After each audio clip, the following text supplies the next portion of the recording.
Buenas tardes. Aquí en España van a dar pasadas las 6:30, 5 minutos. Bienvenidos a esta nueva sesión de el estudio de la doctrina secreta. Estamos terminando el tercer tomo de Antropogénesis, hoy 17 de agosto, y de alguna forma pienso que probablemente terminemos quizá a fin de mes o principios de septiembre. Estoy calculando la antropogénesis.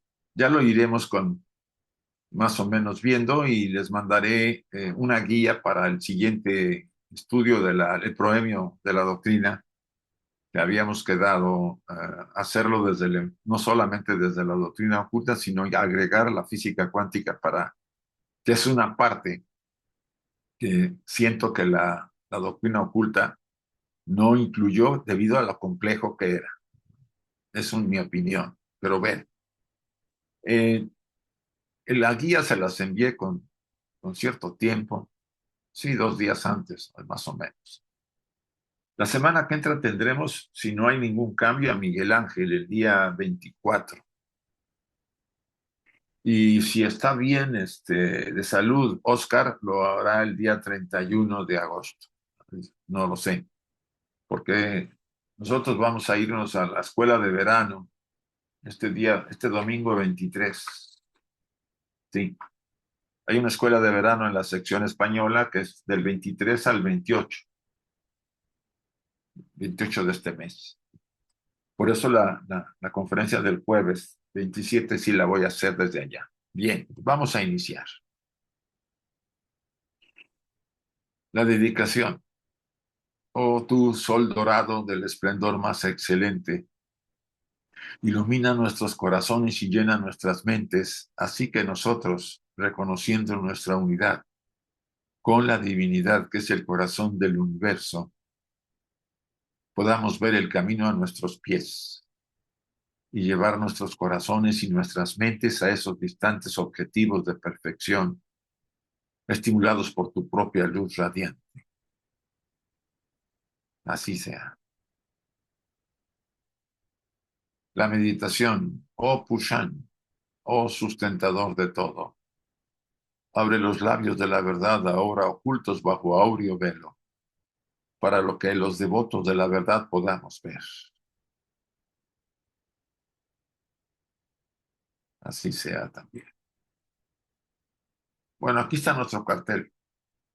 Estamos a la mitad del mes de agosto. Ya veré la solicitud de actualización para los meses de septiembre, octubre, noviembre y diciembre. En noviembre, y una vez les comento, voy a estar fuera, voy a estar en Nepal. Y las sesiones, muy probable que las haga yo en vídeo y se las envíe yo a Chuy para no suspender ninguna actividad. Pero bueno, ya lo tocaremos, todavía estamos alejados de esa fecha. Las claves son las mismas para todo el estudio. El estudio de la doctrina. En la última sesión anterior, la del 10 de agosto, vimos esta última imagen, ¿sí? Con esta aclaración. Dicen, la última religión de todas, el cristianismo, todos los combatientes, dioses y demonios, los adversarios de ambos campos, están ahora transformados en dragones y satanes, solo para relacionar el mal personificado con la serpiente del Génesis y probar así el nuevo dogma. Esta parte ya la habíamos tocado. Hubo una transformación de la simbología de los antiguos misterios y de la simbología antigua, por razones obvias de la nueva tradición religiosa. La formación del dogma cristiano se llevó varios concilios, y es obvio que lo que antes parecía, vamos a decir, parte de la luz y otras partes de la oscuridad, aquí se volvieron todos demoníacos y satánicos, como fueron los dragones y satanes. De eso ya habíamos tocado la sesión anterior. El gran dragón de la sabiduría tiene que ver mucho con la fuerza de que se genera este universo. Es un símbolo vamos a decir, más positivo que tiene el dragón. También tiene su lado oscuro, porque en este universo todo tiene los dos aspectos. Y ahí es donde nosotros deberíamos tener ese criterio para entender. El Génesis es uno de los libros más magníficos desde el punto de vista no solamente de la literatura hebrea, sino como literatura cabalística oculta. Es muy recomendable que ustedes lo vayan viendo, porque constantemente la señora Blavatsky nos manda los diferentes capítulos. Tiene gran conocimiento, tiene mucha relación con la tradición oculta. Y por eso dice al final, solo para relacionar el mal personificado con la serpiente del Génesis. Imagínense ustedes si la serpiente fuera el mal. Ustedes y yo estaríamos ahorita así bobos, sin conciencia, sin autoconciencia, simbolizando la serpiente como una serpiente, que no era una serpiente, era una jerarquía de seres, unos seres de sabiduría que intervinieron para darnos la autoconciencia. O sea, la simbología que está tras eh, los símbolos de la serpiente, la del árbol, que es también muy importante, el árbol de la vida, el árbol del bien y del mal. Todo eso pues quedó oculto para algunos estudiosos o los buscadores y serios, pues entienden, y está también en otras tradiciones como en el budismo y en otras tradiciones, el taoísmo y China, en el Shan, y el Zen y en todo. O sea, la simbología, y en los pueblos de América Latina sobre todo también, la simbología se ha manipulado, por lo que quieran, vamos a llamarlo así. Que tuvieron la mejor intención, pues vamos a dejárselos así. Pero está todo realmente camuflado, y sobre todo en la simbología que se ha utilizado de ser seres, por ejemplo, Satán o Lucifer, porque Lucifer es la parte de luminosa y Satán es la parte oscura de él. Recuerden que toda la jerarquía, todos los dioses tienen esas dos polaridades en este universo material. Lucifer, el ser perfecto, el mejor de todos que emanó de la fuente, el primero, es maligno. O sea, ustedes se pongan a él. A él le dieron la gobernabilidad de los mundos materiales, de nuestro universo material. Entonces, de eso a lo que se enseña en la dogmática, por ejemplo, cristiana y de otras tradiciones también, pues habría que tener un poco más de discernimiento y de clarificación. Si no estoy muy convencido, pónganlo por ahí e investiguen y verán poco a poco. Terminando este tema, vamos a tener Deus es demonios inversos. Es el siguiente capítulo del el estudio que estamos haciendo.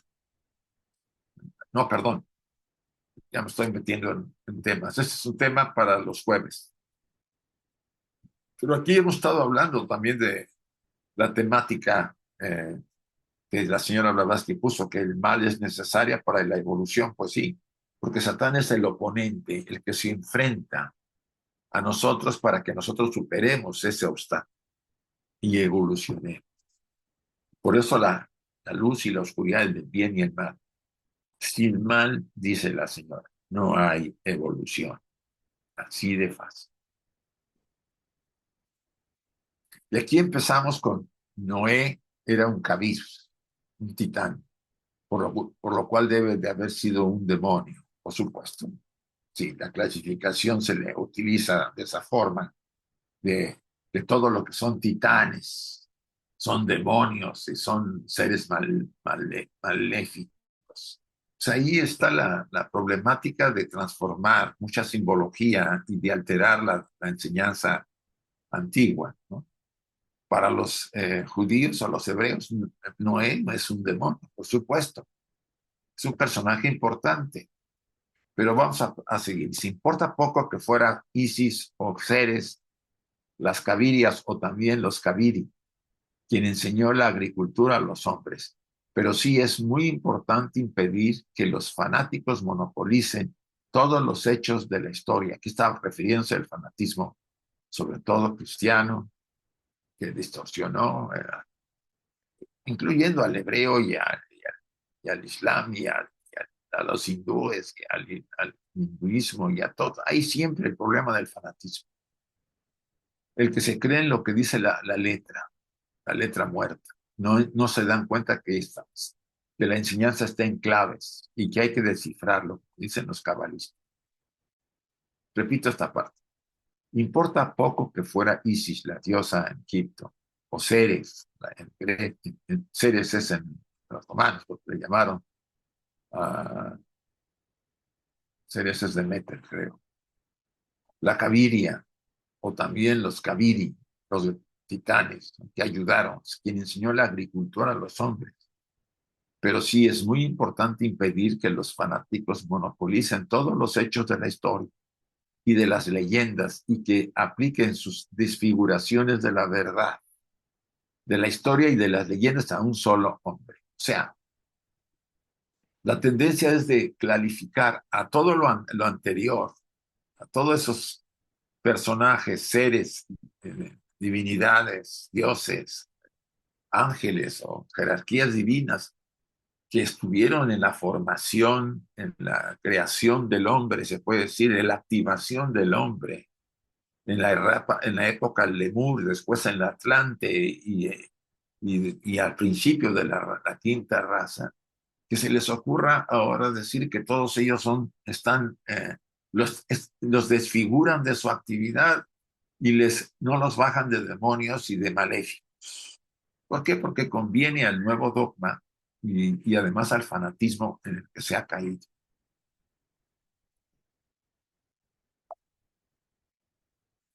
Noé, vamos a poner el ejemplo, es o bien un mito lo mismo que los demás, o una cuya leyenda se fundó en la tradición de los Kaviri o los titanes, según se enseña en Samotracia, según se enseñaba en Samotracia. Acuérdense que Samotracia, en esta isla, los grandes misterios de Samotracia, y por lo tanto no tiene derecho a ser monopolizado ni por los judíos ni por los cristianos.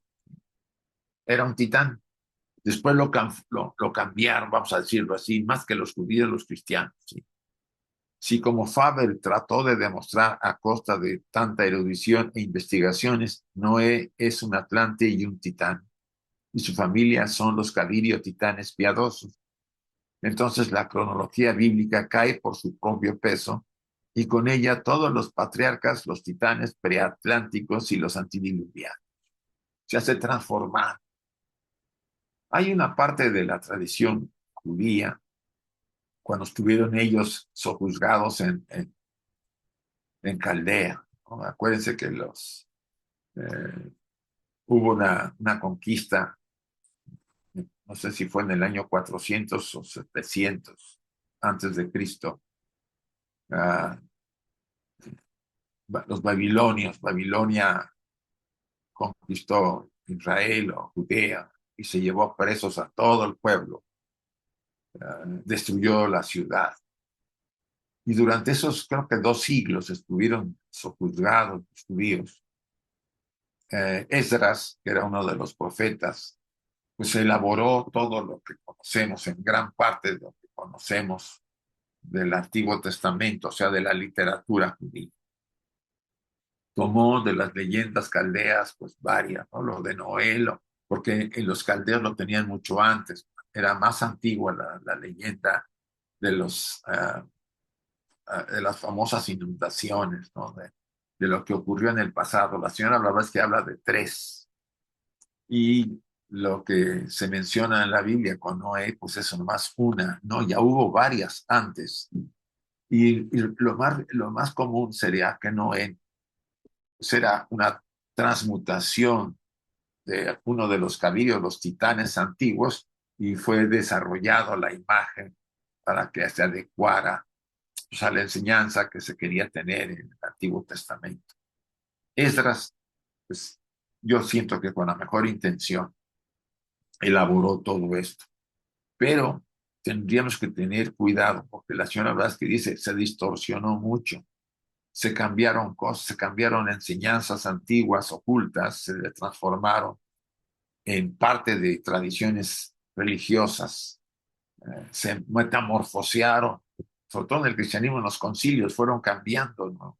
cada concilio modificaba, después se volvía a modificar y lo volvían a regresar y después lo volvían a modificar, porque había grupos que luchaban por una versión o por otra. Eso pasó por 6, 7 concilios, desde los primeros. El más impactante fue el del 333 después de Cristo, el concilio de Nicea, donde se hizo, donde se anatematizó la metempsicosis o la reencarnación, que porque se parecía a las tradiciones orientales, que porque no se tenía suficiente influencia sobre los creyentes.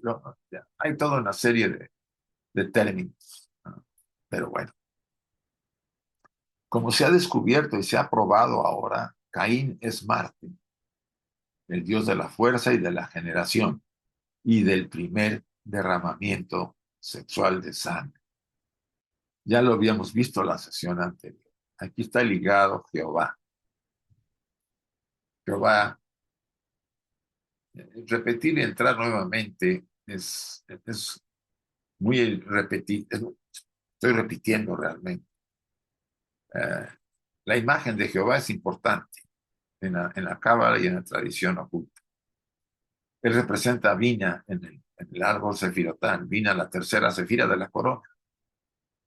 Pero ese es el aspecto más elevado y más positivo. Pero él, una forma de él reencarna en los planos inferiores para generar la generación. Y por un lado, Jehová tenía su parte opuesta, su parte negativa, que era Caín. O sea, cambien ustedes el juego de los nombres porque no son como nos los han contado. Caín es la parte oscura de Jehová. Y por supuesto, Caín derrama la primera sangre por relaciones sexuales con una mujer, que podría ser Lilith, pero bueno, es entrar otra vez a esa especulación, una de las mujeres completas que fueron hechas al principio, de acuerdo a la literatura cabalística. Dice, Tubal Caín es un kabir, un instructor de todos los artífices de bronce y el hierro, o si se satisface más, es uno con Hefestos o Vulcano. Vean las relaciones que hace la señora Blavatsky para hacernos ver el tema. Dice, hay una aclaración ahí, la 919. Dice, es también Vulcano o Vulcaín, el dios más grande para los últimos egipcios, así como el Kabir más grande.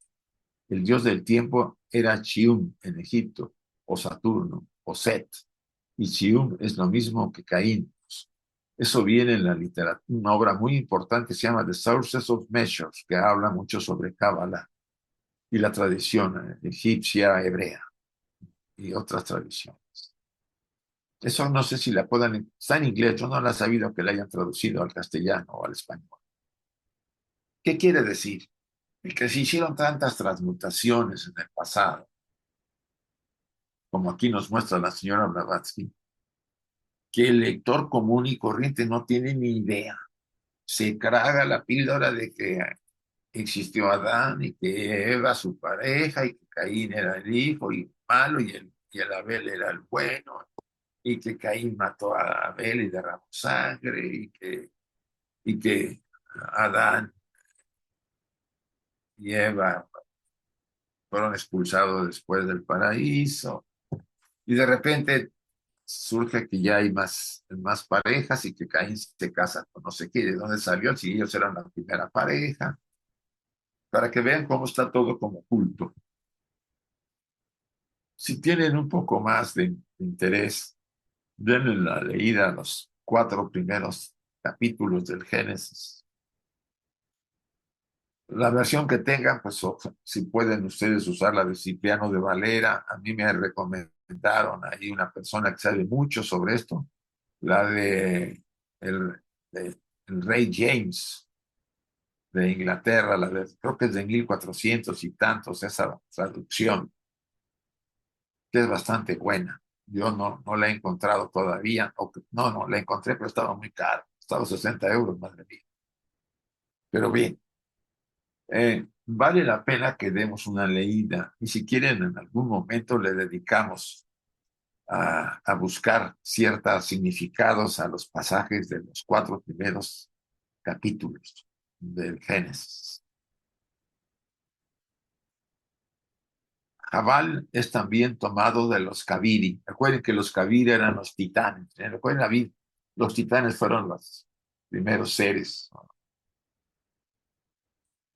Acuérdense que en el pasaje, creo que es el cuarto, si es el segundo o tercer capítulo, dice, y los hijos de los dioses, en el Génesis, viendo a las mujeres de la tierra, las tomaron y tuvieron con ellas hijos. Y los hijos eran grandes instructores y gigantes, titanes, para que más o menos se ubiquen ustedes y no se sientan que sean no solamente los titanes de la guerra entre los olímpicos y los titanes en, la, en, la, en los mitos griegos. Ahí es muy interesante, ¿no? Porque los olímpicos vencen a los titanes y realmente los titanes eran parte de la formación de nuestro sistema, vamos a llamarlo así. Las fuerzas que participan en la creación y la formación de nuestro sistema solar. Pero bueno, es todo un desviarme, salirme de todas estas eh, simbologías o significados. Pero vuelvo al pasaje, dice, Jabal es también tomado de los Kaviri, los instructores de la agricultura, los que tienen ganados, y Jubal es el padre de todos los que manejan el arpa.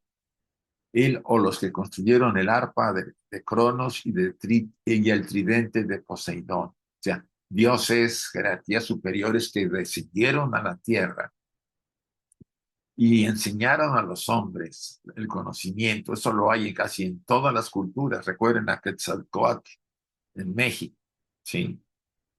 Y así la pueden poner ustedes en otros pueblos, ¿no? Seres superiores, ¿sabes? Por ejemplo, el mismo Osiris. Originalmente él gobernó en Egipto en la etapa predinástica y él introdujo la agricultura y la arquitectura del conocimiento con todos sus colaboradores que vinieron. Ellos vinieron del planeta Sirio, por eso es tan importante Sirio, Isis. ¿No?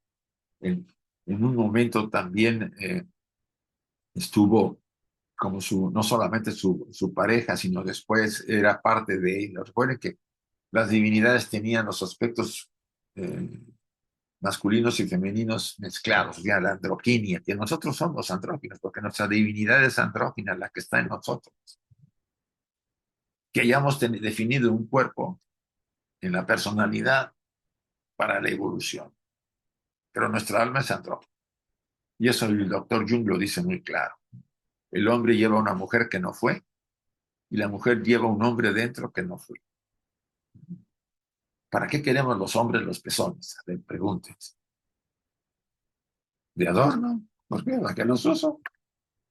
Pero la naturaleza, debido a la complejidad del pezón, dice, pues a mí se me van el que sea con pezones. Y ya el tercer mes que se define el sexo, porque se define el sexo hasta el tercer mes del embarazo. Si va a ser niña, pues no hay problema, ahí está. Pero si va a ser niño, pues se aguanta y los va a tener. Entonces, es un punto interesante, como por poner un ejemplo. Sí, aquí abajo hay un comentario, ¿no? Del 920. Se ve hacia Estrabón que los compara con los cíclopes. ¿Se acuerdan que en la Odisea, ¿no? Uno de las primeras, o sea, Odisea, compartió la guerra en la Ilíada, ¿no? La conquista de esta ciudad muy importante en lo que es la península esta de Turquía, y está ahí, en un viaje que hicimos, fuimos a conocer este, lo que quedaba, ¿no? De los muros de esa gran ciudad que fue conquistada por los griegos, ¿no? Eh,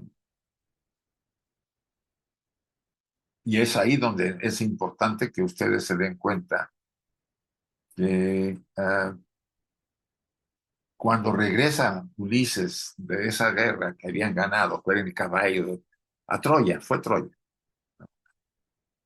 ya que no podían conquistarla porque los muros eran muy elevados y los troyanos eran muy, muy buenos también militares. Entonces, A Ulises se le ocurre, según dice la enseñanza, dice Homero en la Odisea, o más bien en la Ilíada, hacer un caballo gigante y dejarlo ahí, pero se metieron ahí los soldados griegos y se fueron, aparentaron que se habían ido. Y los troyanos, creyendo que era un trofeo, etcétera, pues la metieron a la ciudad. Y en la noche, pues salieron los militares, abrieron las puertas y vino la escabachina de conquistaron Troya, ¿no?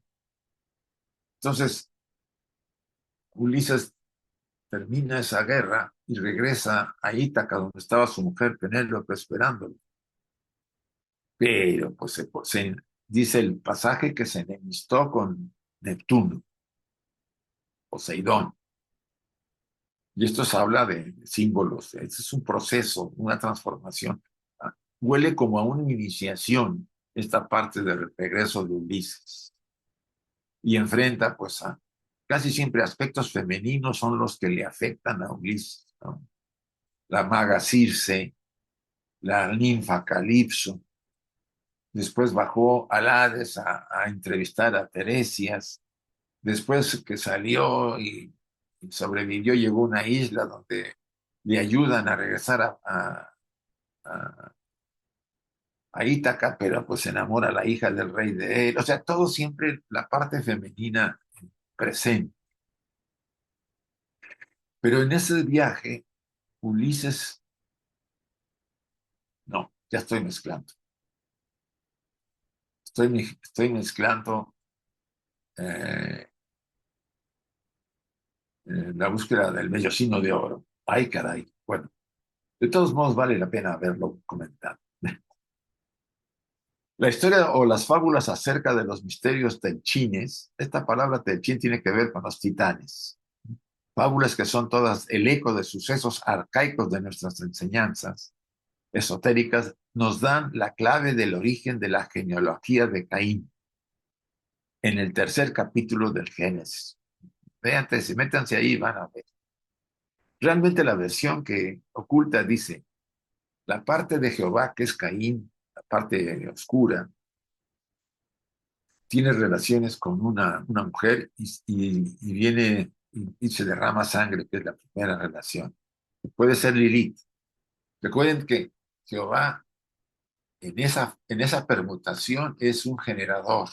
Viene a generar vida, como otros de otras tradiciones hablan de bajaron a la tierra a mezclarse con los hombres para poder reproducirse. Obvio que pasaron por los hermafroditas, etcétera, etcétera. Entonces, esa parte de Jehová es la que realmente actúa. Caín es la otra parte de Jehová. Abel es la sangre que se derrama a esa mujer.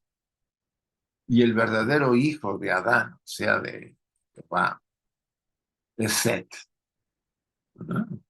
Y Set tuvo a Enosh, Enoch. Lo dice también la Biblia, ¿eh?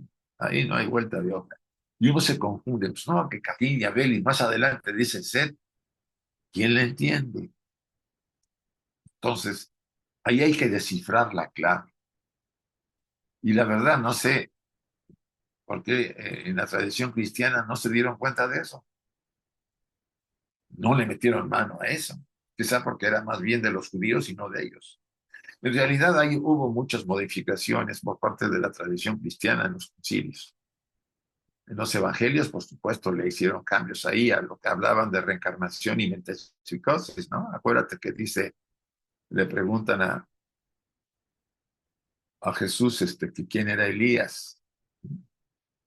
Ah, no, que Jesús le preguntan quién era Juan el Bautista y él creo que les contesta, es Elías que volvió, o sea, que reencarnó en Juan el Bautista. O sea, ahí habla algo simbólicamente oculto. Si ustedes y yo interpretáramos la vida del Maestro Jesús desde el punto de vista iniciático, nos parecería más, tendría más sentido, lo entenderíamos mucho mejor.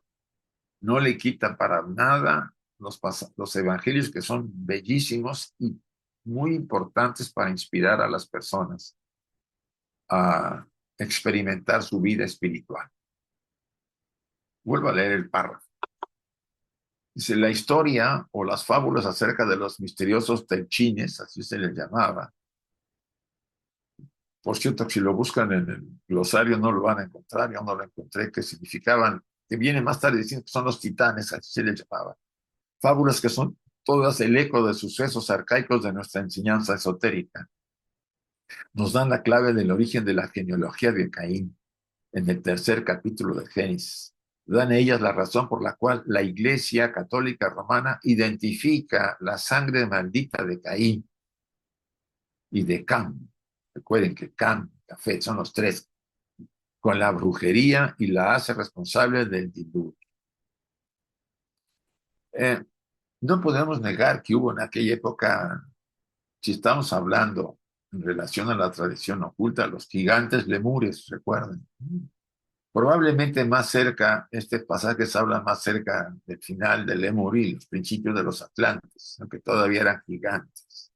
Y el oscurecimiento de la luz en la época Atlante, a mediados de la raza Atlante, ¿no? Por ahí de la cuarta subraza, el uso de la magia negra, etcétera, etcétera. Si eso calificó la iglesia, pues me parece que se modificaron muchas cosas y se alteraron muchas verdades con tal de que se pudiera calificar a Caín, que no era el hijo que no eran los hijos ni Caín, ni Abel, ni Adán, ni de Eva, sino que eran forma de Jehová, o de Adán, Adán Jehová, ¿sí? O sea, Adán y Caín eran lo mismo, solo que Adán era de la luz y Caín era de la oscuridad, ¿eh?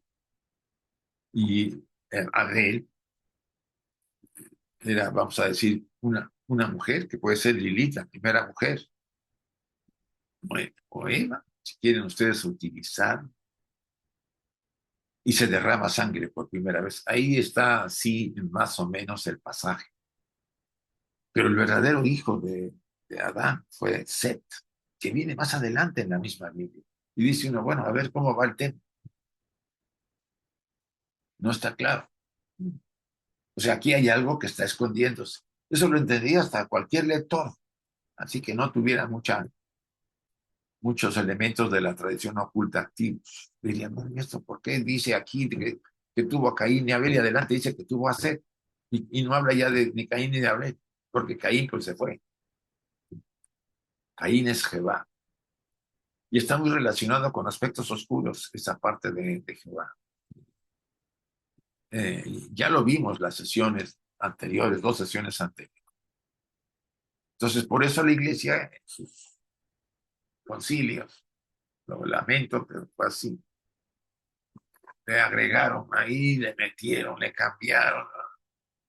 Probablemente muchos de los que lo hicieron no tenían ni idea de la simbología cabalística y se hizo en que Caín y su progenie Cam, los camitas, estaban relacionados con la brujería y les hace responsables del diluvio. Poco complejo, porque después no tiene bases para poder explicar. Pero prosigamos, perdón. Pues que, pues que se arguye, no fueron los telchines, los misteriosos artífices del hierro de Rodas, los que primero erigieron estatuas de dioses, les proporcionaron armas y enseñaron a los hombres las artes mágicas. Y no fueron ellos destruidos por un diluvio, por orden de Zeus, como los cainitas lo fueron por orden de Jehová. Esta parte, volvemos al capítulo cuarto, y los hijos de los dioses descendieron a la tierra, no los tiraron, no los aventaron, descendieron. Les llamaban los vigilantes. En el libro de Nosh son los vigilantes. Descienden y se mezclan con las mujeres de la tierra que eran amentes, no tenían mente. Eso es lo que significa comer del árbol del bien y del mal, porque los hijos de esas mujeres tuvieron ya la mente, porque se despertaron, porque los padres eran seres con conciencia. Yo no quiero meter aquí a los Manasaputras, ni a los Sanishvata, ni a los Kumaras, probablemente no encaje tan como está la simbología, pero sí les puedo decir que esta combinación, la serpiente eran seres sabios, seres en que nos decía, le dijeron a Eva, o sea, le dijeron a la progenie humana, si comes de este árbol, si despiertas de ese sueño de inconsciencia y te das, porque se veían desnudos y no se daban cuenta y después se tuvieron que tapar, se dieron cuenta que estaban separados y ahí inició el karma.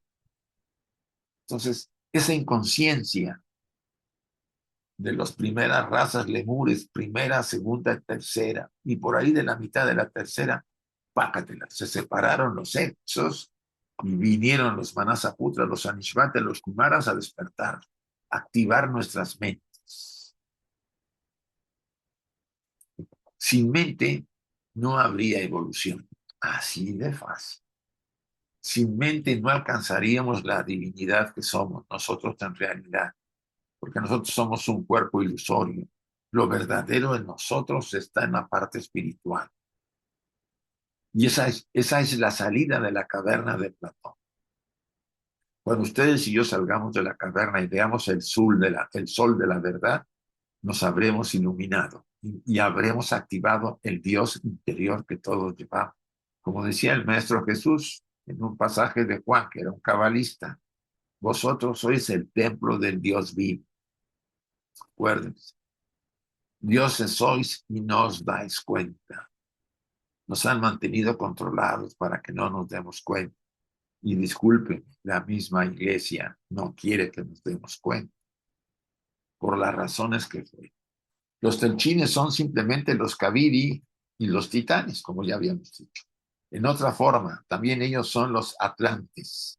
De Charmet dice, lo mismo que Lemos y Samotracia, Rodas, el país natal de los telchines, es una isla de formación volcánica, o sea que tenía que ver con las armas, con las máquinas, ¿no? Lo que enseñaron estas jerarquías que descendieron, los vigilantes que descendieron, eran gigantes, descendieron a la tierra y se mezclaron con las mujeres terrestres que eran a mente, y sus hijos tuvieron mente y fueron también gigantes y grandes instructores. O sea, para que vayan viendo ustedes cómo está envuelta toda la enseñanza religiosa en nubes así de no te des cuenta, tú sigue la letra muerta y así todos contentos. Ustedes dirán, decidan. La isla de Rodas surgió repentinamente de los mares, después de haber sido primeramente tragada por el océano, dice la tradición. Recuerden que Rodas estaba el coloso de Rodas, una imagen que hicieron a la entrada, con, era una especie de faro, y a través de sus dos piernas pasaban los barcos. Han de imaginarse el tamaño que tenía esta figura. Lo mismo que la samotracia de los Kaviri está relacionada en la memoria del hombre con las leyendas del diluvio. Sin embargo, como ya se ha dicho bastante sobre este asunto, lo dejaremos por ahora. Sí, Rodas fue cubierta por el diluvio y después volvió a surgir de las profundidades. Pero añadiremos unas cuantas palabras más acerca de Noé, el representante judío de casi todos los dioses paganos en uno o en otro carácter. Es interesante la imagen de Noé. Los cantos de Homero contienen en forma poética todas las fábulas de los patriarcas, los cuales son todos símbolos y signos numéricos, cósmicos y siderales. Aquí nuevamente nos vuelve a hablar la importancia. Esdras tomando, pues sí, tomando los diluvios de los caldeos y adaptándolos a la tradición hebrea. Pues, todos han hecho de todo, vamos a reconocer. Y la mejor intención ha de haber habido. Yo quiero pensarlo así. El problema es que a veces se les pasó la mano y dijeron cosas que no eran verdad. Aquí vamos a pensar, obvio, si no era un titán, las leyendas griegas, egipcias, caldeas, de lo que ocurrió en época atlántica, Lemur al final, y tomaron su imagen, su estructura para poder tener un héroe en los diluvios que también mencionan los caldeos. Y los sumerios son los que tienen bien claro, ¿no? Lo de los diferentes. Bueno, por lo menos ellos hablan de un diluvio. Ahí está Gilgamesh participando. Pero la tradición oculta habla de tres diluvios. Cuando se termina la segunda raza raíz, la hiperbórea, cuando se termina la tercera raza, la raíz, bueno, ahí fue los volcanes y el mar, la Remur. Cuando se termina la raza Atlantis, Einun, se sumergió el continente Atlante y también fue diluvio. La señora Blavatsky habla de que tres veces o dos, no estoy seguro, el eje de la Tierra se movió, se alteró. O sea, lo que eran los polos se convirtió en la parte central de la Tierra, en el meridiano, en el Ecuador. Y lo que estaba en el Ecuador se formaron los polos. Esto hizo que sucumbiera una gran parte de la humanidad y pareciera que se inundaba gran parte de la tierra. Siempre habrán quedado partes no inundadas. A ver, dice acá, en el intento de separar las dos genealogías de Set y de Caín, y el deseo igualmente fútil de presentarlos como hombres históricos reales, solo ha conducido a que se hagan investigaciones más serias en la historia del pasado y a descubrimientos que han perjudicado para siempre a la famosa revelación. Pues sí. Por ejemplo, el establecer la identidad de Noé con Melquisedec. Se ha aprobado también la identidad de Melquisedec con padre Sadik con Cronos Saturno, para que vean. O sea, al haberse modificado y alterado por las nuevas investigaciones que se han hecho, pues han sacado mucho de la verdad y que se habían utilizado nombres en forma, vamos a pensar, con la mejor intención, pero que se habían copiado de los griegos y de los hebreos para sacar imágenes que no coincidían. Y dice aquí el párrafo, nada tan torpe e infantil decimos como estas infructuosas tentativas para separar la genealogía de Caín y de Set y ocultar la identidad de los nombres escribiéndolos diversamente. Así Caín tiene un hijo, Enosh, y Set un hijo, Enosh. Ah, caray, ustedes dirán, también Enos, Shanok, Hanok, puede hacerse lo que se quiera con los nombres hebreos sin vocales. En la línea cainita, Enosh representa a Irat, Irán o Mecuplae. Este último a Matusalén y Matusalén a Lamesh. En la línea de Set, Enosh engendra a Cainán y este a Mahalalel, una variante de Mahujael, quien engendra a Yared o Irat, Yared a Enosh, el cual produce a Matusalén, Matusalén y finalmente Lamech cierra la lista. Ahora bien, todos estos son cabalísticamente símbolos de años lunares y solares, para que vean, son símbolos, no son personajes de periodos astronómicos y de funciones fisiológicas fálicas, lo mismo que en cualquier otra creencia pagana simbólica. Esto ha sido probado por varios escritores. ¿Qué quiere decir?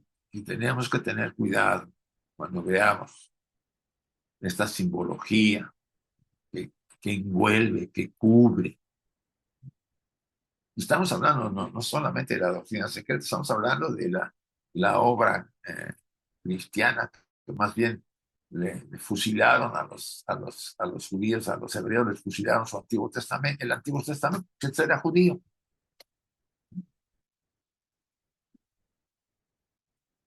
¿Qué es esto?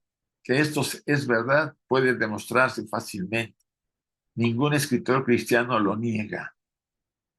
Brian está de acuerdo con todo lo que profesan la opinión de que Sidik o Sadik fue el patriarca Noé y también Melquisedec, y que el nombre Sadik que se le da corresponde con el carácter que se atribuye en el Génesis. era Kiri Sadik, un hombre justo y perfecto en su generación. Todas las ciencias, así como todas las artes útiles, se le atribuían, siendo transmitidas por sus hijos a posterioridad. Y aquí lo vemos como uno de los gigantes titanes, se fija. Noé era Sadik, Melquisedec. O sea, cómo está encubierto y cómo los nombres encubren fases lunares y solares. Ahora bien, aquí el historiador antiguo, Sancho Natón, fue quien informó al mundo de que los Kaviri eran los hijos de Sedek o Sedek, Melquisedec. A la verdad, como esta noticia llegó a nosotros por medio de la preparación evangélica de Eusebio, uy, ese es un crítico de los gnósticos, puede considerarse sospechosa, pues es más que probable que trataran las obras de Sancho Natón como las trató las tablas sincrónicas de Manetón. El problema de Eusebio que eran fanáticos y todo lo que olía a poner en cuestionamiento la enseñanza cristiana primitiva, pues le cambiaba, le lo atacaba.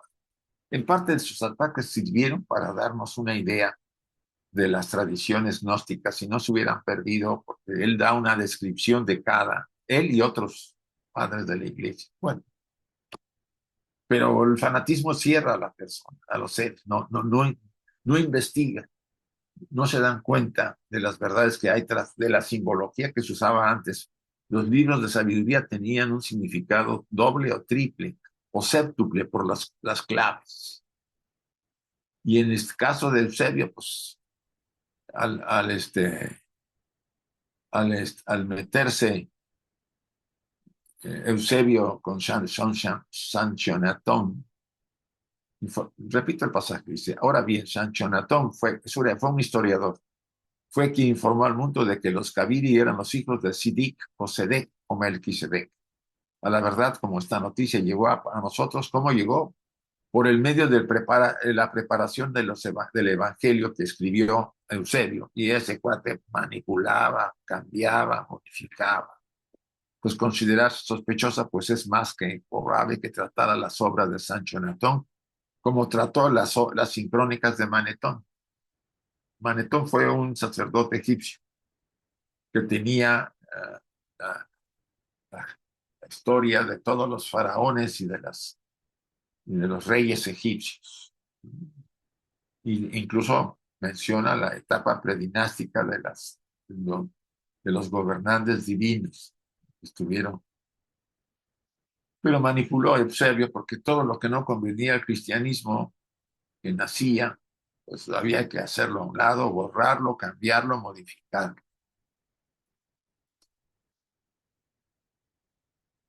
Pero supongamos que la identificación de Sidik, Crono Saturno con Noé y Melquisedec está basada en una de las hipótesis piadosas de Eusebio, vamos a suponer. Aceptémosla como tal, juntamente con la cualidad característica del hombre justo de Noé y de su supuesto duplicado, el misterioso Melquisedec, rey de Salem y sacerdote de Dios más elevado según su propia orden. Y finalmente, habiendo visto lo que todos eran, lo que todos eran espiritual, astronómica, psíquica y cósmicamente, veamos ahora lo que fueron rabínica y cabalísticamente considerados. Para que vean ustedes la mezcla que hay entre Sidik, Cronos, Saturno, Noé y Melquisedec, como el Caín eh, generó a Set y el otro Caín que generó al otro Set. Ese tipo de cosas alteran, modifican y encubren las verdades. No va a negar la parte oculta, tanto en Cábala como en la tradición oculta.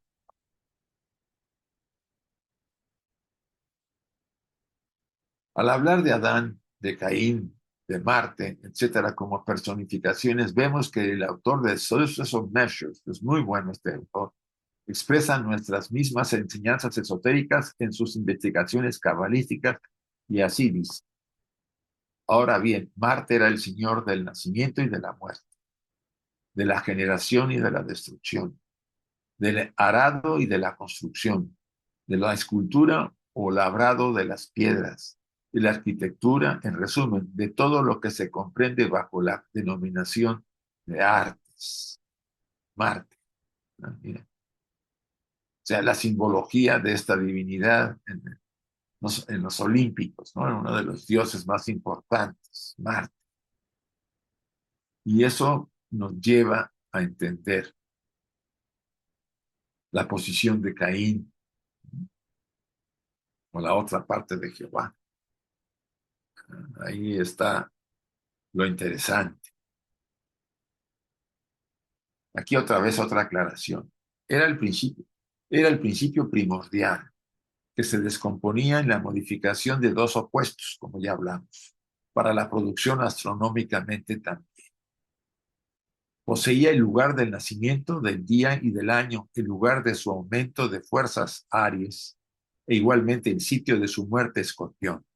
Tenía la casa de Venus y la de Escorpión. Él, como nacimiento, era el bien, como muerte era el mal. Estamos hablando de Marte. Era Melquisedec o Caín. Y vean la aclaración 927, viene ahí. El nombre eólico de Marte era Areus, y el Ares griego es un nombre sobre cuyo significado etimológico los eruditos filólogos e indianistas y griegos y sanskritistas han trabajado vanamente hasta hoy. Es muy extraño que Max Muller, su gran mitólogo de aquella época de la señora Blavatsky, relaciona los dos nombres de Marte y Ares con la raíz sánscrita de mar, de donde la deriva y de la cual dice, viene el nombre de los Maruts o dioses de la tempestad.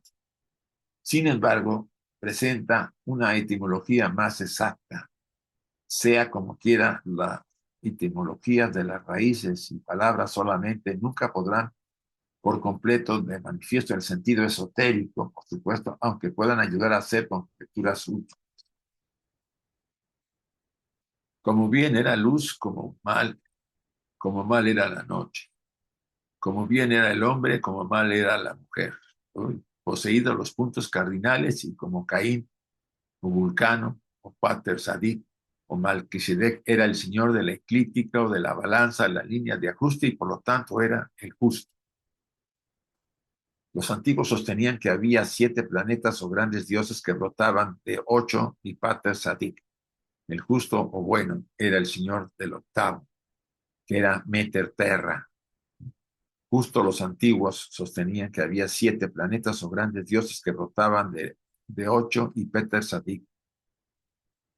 Aquí vemos la aclaración. Como el mismo autor dice, el nombre mismo de Vulcain aparece en la lectura, pues en las primeras palabras se encuentra Belcaín o Vulcano, con el arreglo al sonido hondo de la U de la letra Bau.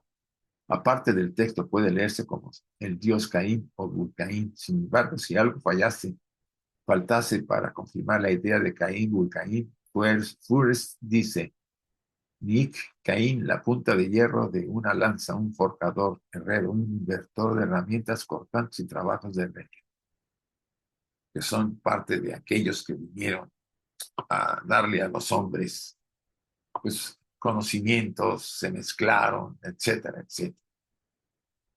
A ver, después de esta tutti frutti que podemos llamar de diferentes formas de interpretar la simbología, espero que sus cabezas no estén adoloridas, porque hay una serie de relaciones muy fuertes y que no se pueden abordar todas. La, lo que vale la pena sacar como resumen de este estudio es que la antigüedad, las tradiciones ocultas, los misterios, las tradiciones religiosas, llamadas idólatras, como se les llamaba, están inmersas en las tradiciones modernas monoteístas, como es el cristianismo, el judaísmo, e incluso que en el Islam, que es hijo del judaísmo y del cristianismo. ¿Qué quiere decir? Que cuando interpretemos los símbolos o los nombres en la tradición oculta, la doctrina secreta, tendremos que estar claros de que el significado, si es la clave astronómica o fisiológica o geológica o religiosa o mística, ¿no? Las claves varían los términos que significan cada nombre, incluso los títulos de nombres propios, ¿no? Como el de Noé, que era un titán, y lo convierten pues, en un salvador de los animales y de la progenie del diluvio. Y más bien es una referencia a la tradición caldea que hace Esdras cuando compone el Antiguo Testamento o la literatura judía. Entonces, este es un parteaguas para que ustedes se den cuenta que hay aspectos que yo los he querido abordar para que se den cuenta que no es tan simple la interpretación a veces que se hace de una serpiente y de un árbol. No, la serpiente es mala y el árbol es muy bonito, ¿no? Las dos tienen su polaridad. La serpiente tiene luz y oscuridad y el árbol tiene luz y oscuridad. El árbol siforotal, el árbol de la cábala, tiene la parte de luz y tiene los sefirot de oscuridad, su parte negativa. A ver, Luz Marina de Colombia. Sí, buenas tardes, Jack. Isaac, muchísimas gracias. Con esto de que acabas de decir de la cábala y esto de que la cábala tiene una parte de luz y oscuridad, yo es que lo tengo como tan fijo en mi mente, pero pronto estoy equivocada, por favor, si estoy mal, corrígeme.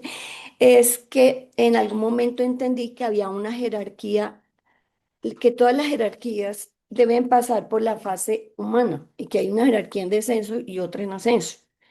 Y en una parte de comparación de la cábala con la doctrina esotérica, en la cábala o los cabalistas dicen, especialmente en la Elipas dice, los ángeles aspiran a convertirse en hombres. Un hombre perfecto, un hombre Dios, se halla por encima de todos los ángeles. Y el HPV dice, desde el esoterismo es exacto.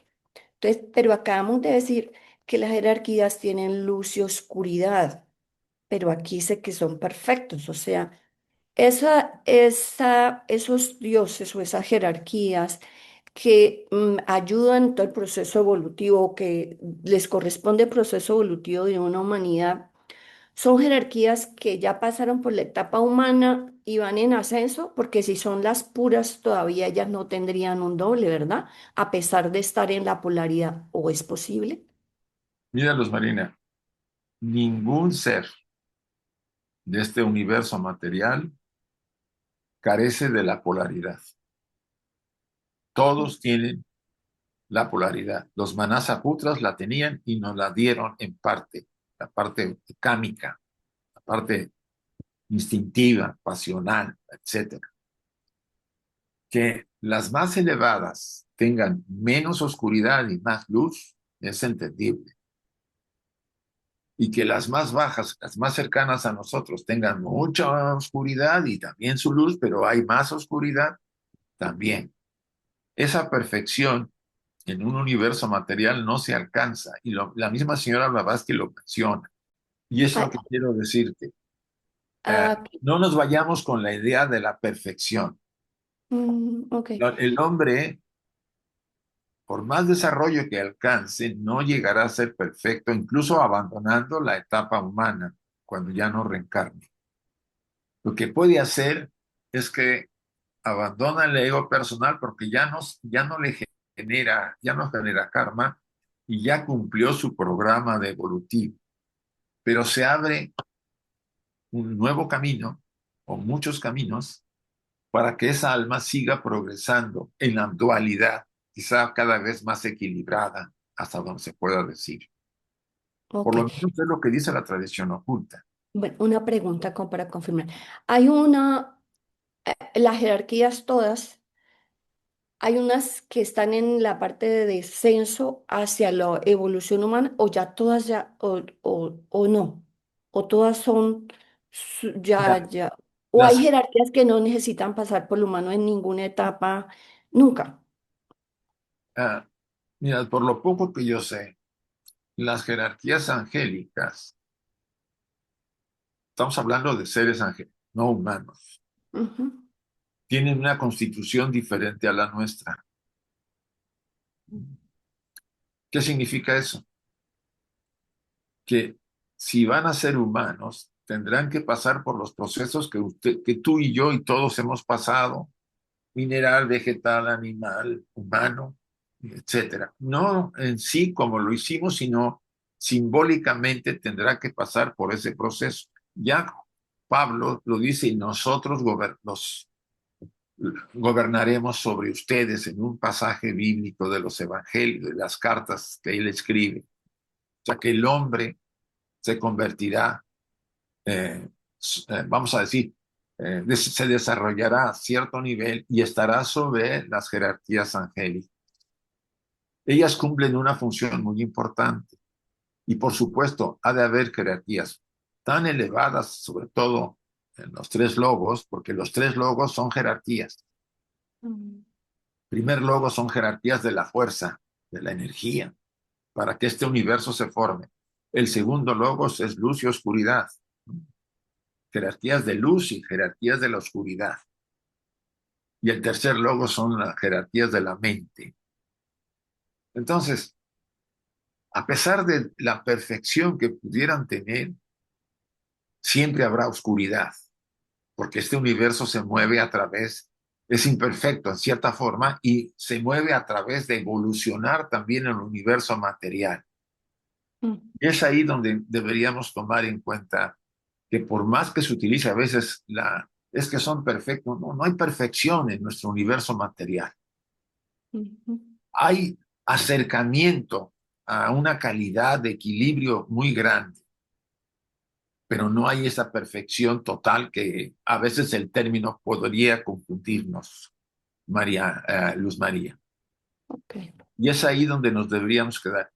Yo no sé si estoy equivocado, pero es importante tomar en cuenta que después de que la evolución humana termina, se abren caminos hacia la posibilidad de que algunas almas se dirijan al desarrollo, a la vía angélica, o sea, que participen y colaboren en la actividad que ellos hacen para ayudar a la humanidad, al, al sistema. ¿Sí? Hay otras vías, pero eso es una posibilidad. Y creo que hasta ahí podríamos hablar, ¿no? Si está Bueno, claro para ti. sí, sí. Gracias, muy amable. Creo que está A ti, bastante confundida yo. Gracias. Mari, por favor.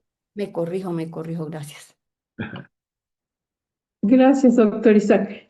Bueno, en realidad para mí sí ha sido muy interesante esta sesión porque pues en esta parte del estudio pues Blavatsky nos ofrece un panorama como sumamente complejo donde liga desde los astros hasta los personajes pues de la Biblia y todo, ¿no?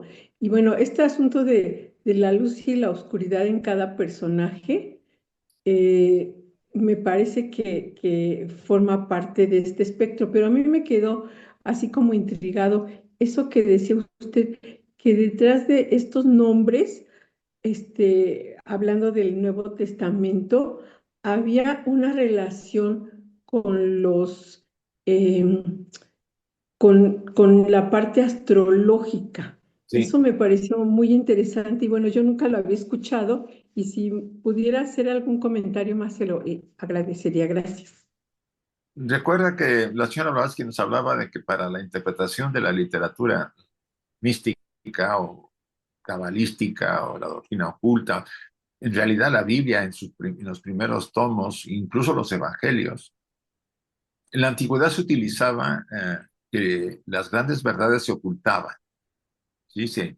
Había que tener las claves. Y ella habla de 7 claves.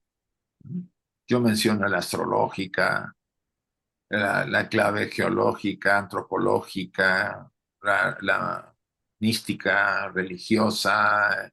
Ya hay varias claves para poder entender. Un pasaje te puede decir 3 o 4 cosas si lo descifras de diferente manera.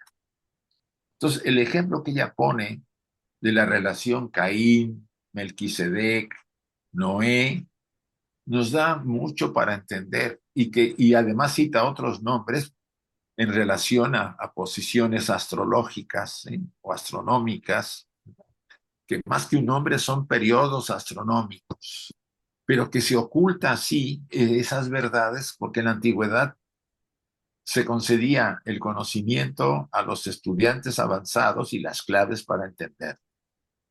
¿Qué ha quedado así? Y que para poder hacer un acercamiento, pues tendríamos que tener las claves, y es lo que tratamos de hacer en el estudio de la doctrina oculta, ¿sí? Dentro de nuestras limitaciones.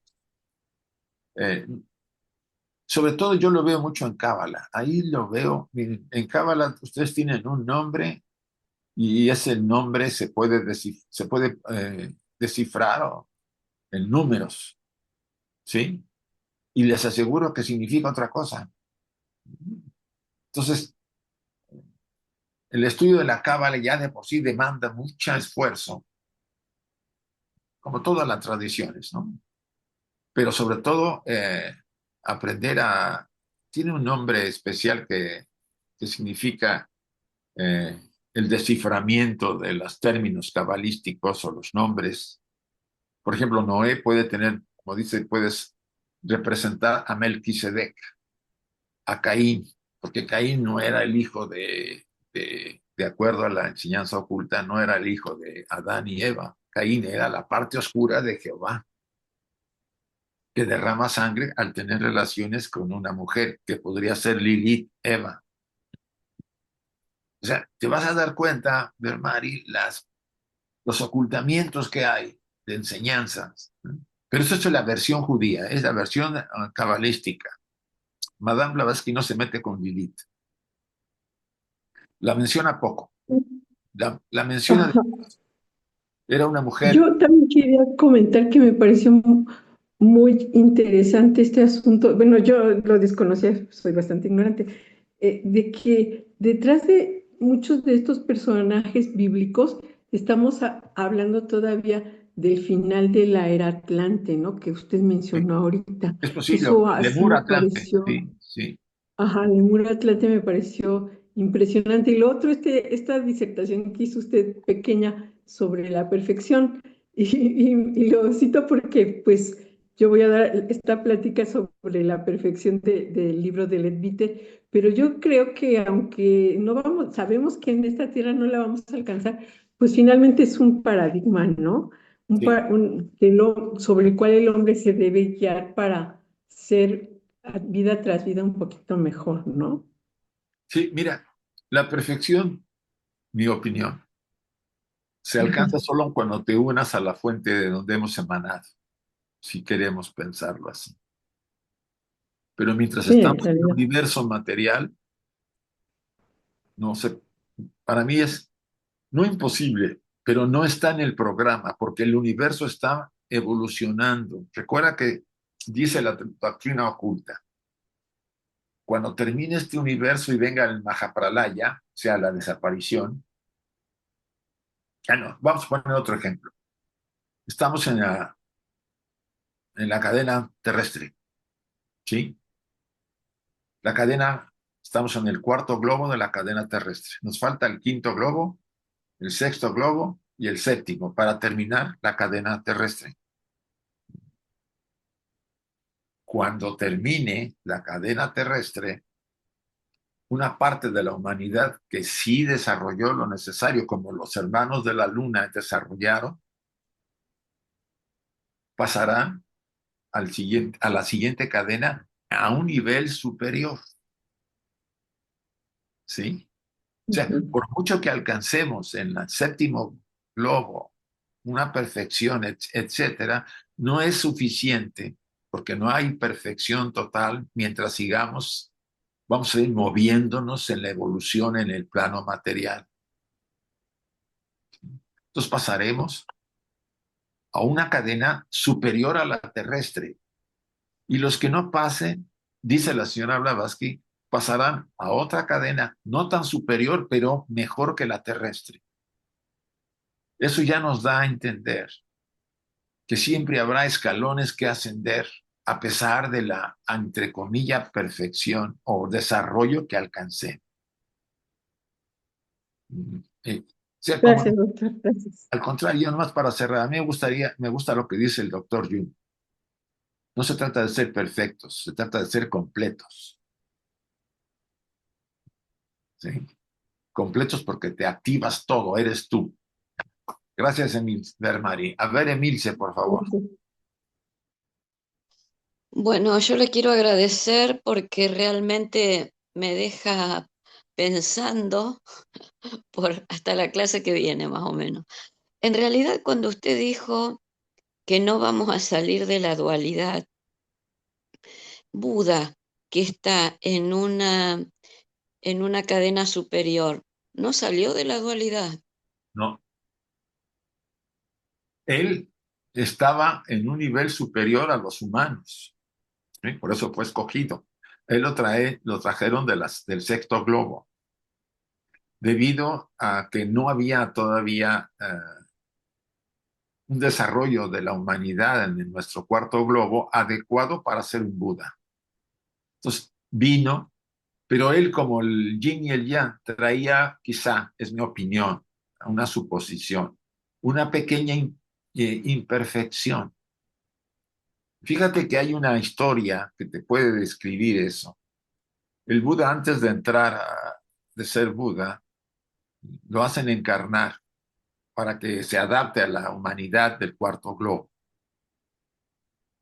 Y es capitán de un barco que trasladaba, ¿no?, enseres y productos de una ciudad a un puerto a otro. Y un día llevaba mucha gente que se trasladaba a otra gran o importante ciudad, y había entre ellos unos sujetos, 5 o 6 sujetos, con un jefe que escucha por uno de sus ayudantes que querían apoderarse de las riquezas que traían esos 400 personas que estaban en el barco, o 500, no estoy seguro. Eso es lo que dice la historia simbólica, como quieran llamar. Se entera de eso y que esos seres querían matar a la gente para quitarles sus riquezas. Él, como capitán del barco y responsable del lugar, tomó una decisión. Se puso de acuerdo con su gente y eliminaron al sujeto, al que comandaba a este grupo de fascinerosos, y a esos los bajaron en un puerto, los dejaron, los abandonaron y siguieron su viaje. Esa experiencia que el Buda tuvo definitivamente estaba relacionada con su dualidad, con su polaridad. ¿Qué pasó después? Pues dice la enseñanza que tuvo que pasar un periodo de tiempo para limpiar, o sea, probablemente en esa transición que se hace después de morir, en un proceso de purificación, llámale en el plano astral o como fuere, porque a pesar de que había salvado a muchísima gente, le había quitado la vida a un ser, y eso no puede pasar inadvertido para la ley karma. Entonces, para mí es una oportunidad de recalcar que si uno fuera perfecto, en realidad no habría qué hacer en este plano material. Si yo soy perfecto, así, perfecto, perfecto, ¿qué hago aquí? ¿Y qué hago en los planos sutiles cercanos a la Tierra? Y quizás hasta los más elevados, porque ahí tampoco hay perfección. Es un punto que nos hace meditar, Milce, de que hasta estas figuras, te pongo otro ejemplo. Me puse a leer el Mahabharata. Recuerda que el Mahabharata es donde nace el Bhagavad Gita. Y en un pasaje me quedé de a 6 cuando un Krishna, que es el personaje importante, lanza un disco y le corta la cabeza a un sujeto que no era su enemigo. Trataba de dañar a Krishna a como diera lugar. Yo me quedé así, mira, mató a este. O sea, es probable que haya un simbolismo ahí que no entiendo, pero lo que quiero decirte es que a pesar de estos sujetos tan elevados que a veces podemos ver, de seres superiores, siempre habrá cierta polaridad. Y no podemos evitarlo, pensar así eh, en personajes como la Madre Teresa, el mismo Gandhi, ¿no? Que ya saben que traía ahí la cosa muy fuerte y ningún héroe es puro o perfecto. Siempre se muestra la oscuridad como el yin y el yang, ¿no? El yang, que es la luz, tiene un punto de oscuridad, y el yin, que es la oscuridad, tiene un punto de luz. O sea que inevitable por nuestro bien para evolucionar. Y eso hace, Emilce, que entendamos al Buda mucho más y se le califique de más esfuerzo lo que hizo, porque la enseñanza sigue vigente y sigue propagándose entre los seres debido a su sacrificio. Haya pasado lo que haya pasado y el error que haya cometido, fue una enseñanza para él y para todos los demás. ¿Sí? Espero haberte contestado. Muchísimas gracias. Sí, sí. Y además me confirma lo que a veces pienso, que la justicia humana, la justicia de acá de la tierra, no sé hasta qué punto es justicia, pero eso es otro punto. Es Muchas relativa, gracias. al contrario, es Claro, relativa. Hay una gracias. justicia divina, la ley kármica, pero bueno, no vamos a desviarnos. Gracias, gracias. Cristina Betorel. Sí, hola Isaac, ¿cómo estás? Bien, Em, te, que- te quería aclarar algo sobre el simbolismo de Krishna matando a alguien. En el hinduismo se considera que Krishna tiene el conocimiento de que él no sí, está matando a nadie, él lo hace desde la conciencia de saber que solo se destruye un cuerpo, pero el ser sigue vivo, por eso es akármico. sí, sí, estoy de acuerdo, Cristina. Lo que pasa es que cuando tú lo lees, ya era para reforzar la idea de Buda, cuando también él tiene que deshacerse de uno de los malhechores del barco. O sea, que ninguna figura, por muy perfecta que sea, encarnada en el plano material, no deja de tener la dualidad. La Ah, tiene. la dualidad está siempre. La diferencia está desde la conciencia en que realizas los actos. Sí, sí, pero la dualidad existe. La tiene Brahma, Vishnu y Shiva, porque son parte del universo material. Y la tiene la Trinidad cristiana y la tienen todos. ¿Sí? Simbólicamente pueden parecer perfectas, pero no, la perfección en este universo material no existe. Vamos acercándonos, si quieren verlo así. Pero es muy buena tu aclaración, Cristina. Eso Ok, enriquece. Gracias. chao, hasta luego.